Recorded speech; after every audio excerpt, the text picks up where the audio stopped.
I like your point about travel and, you know, how dependent we are on it. You're dead right. But they're the same. They need our money going into their countries. What will happen if we pull out to go into Spain, Greece, everywhere else? They can't put, the costs will come down when we move out.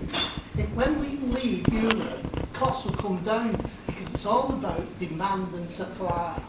If they do it, that's what will happen. So you're trying to threaten that there's something will happen, and it won't. I think that's truth in that. But if you look at somewhere like the Costas, for instance, how much do those communities on the Costas rely upon the expat community with their capital? You know, this just bear with me 1 second, please. How much do those communities rely on large British travel companies, the Thomas Cooks, the German of this world, British companies that employ thousands of people in this country as well as thousands of British people abroad? Now,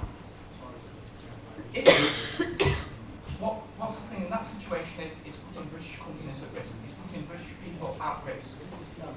But you made the point as well, I think, Jason, that yes, we would retain EU citizens within this country that are already here, and I think that certainly has a great deal of merit within it. But I think that the other point of it is, if we are not in the EU, if we've got to have dialogue and negotiation, there is absolutely nothing preventing other EU countries from repatriating UK citizens.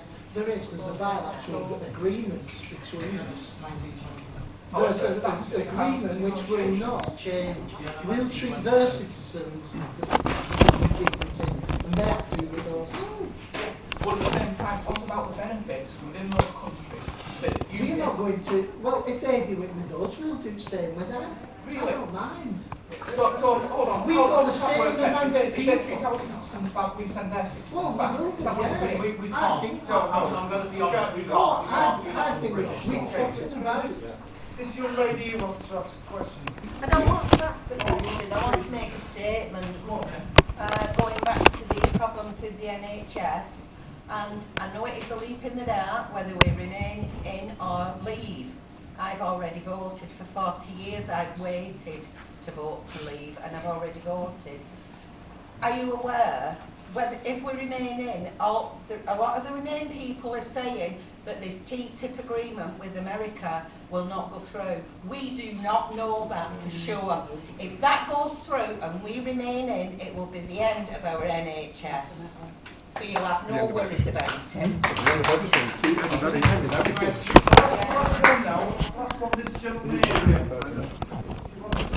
Oh, yeah, I'll just talk about these previous agreements that we had before the EU. Now, the way I see it, according to English law, if an arrangement's come into via fraud, i.e. we got lied to in the process, then it's null and void. So then that's just, there's what to negotiate. According to English law, it's null and void because it was lied to in the beginning, which is fraud. All the EU treaties we've signed and all these regulations and agreements we've made with them, they've all come into existence by fraud because we were lied to about what they were doing in the first place. What this gentleman's saying is it was a contract. It was when we entered the common market, it was a contract. We were told it's a trading agreement. And they broke the contract. So right, that's simply putting what you're saying. So that makes it fraud. I know, it's very simple. The contract has been renegotiated by elected British officials over time. Every time that we elect a government in this country, they are our elected to be able to go and negotiate on our behalf. Those negotiations could have took place without the initial fraud though. When the initial fraud is now coming into the spotlight, everyone can see what it is. Then anything that takes place after the fraud is white. Just like if you got caught for fraud for, I don't know what, any ordinary person got done for fraud, any arrangements you made after that would be null and void as well. Right, thank you. Well, while I understand what you're saying is, I agree we were lied to and it was wrong. However, as my colleague here and Greg will actually back me up on, the fact that the Crown signed it means it's legal. So these are actual legal documents and are now legally binding. There's a couple of ways. We can negotiate through Article 50 of the Lisbon Treaty. We've got 2 years. That can be extended if we and the EU wish it to be. You know, they're not going to do it without. They're not going to go, no, we've done 2 years, that's it. It'll happen.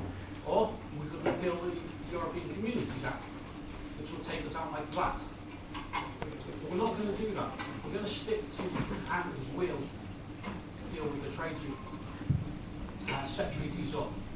Now that may take a few years. As the lady said before, it may hammer us a little bit.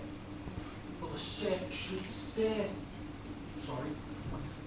sheer fact will be, these are laws. These are official treaties because the Crown stamps it.